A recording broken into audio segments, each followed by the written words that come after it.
দোস্ত, এই যে আমি কুয়াকাটা এসে দেখলাম বিশাল আকারের সমুদ্র, কিন্তু কোনো কুল কিনারা নেই। যেই কোলে তাকাচ্ছি সেই কোলে পানি আর পানি। দোস্ত, একটা কাজ করলে হয় না? বলছি এই সমুদ্রটা লিজ নেওয়া যাক, নাকি কি বলিস? এত বড় সমুদ্র লিজ? হ্যাঁ, লিজ নিতে মাছ ছাড়তে হবে, অনেক মাছ ছাড়বো আমরা।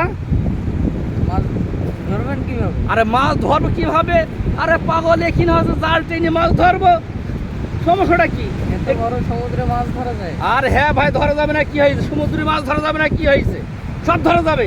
আমরা মাছ ছাড়বো, আমরা হচ্ছে ইউরিয়া সার দেবো, ড্যাব দেবো, প্রচুর সার দেবো।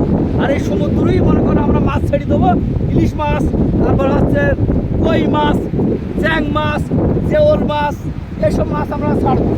এখানে ছাড়ার পর এখানে বিশাল এরিয়া, তাহলে আমরা অনেক কিন্তু লাভবান হবো।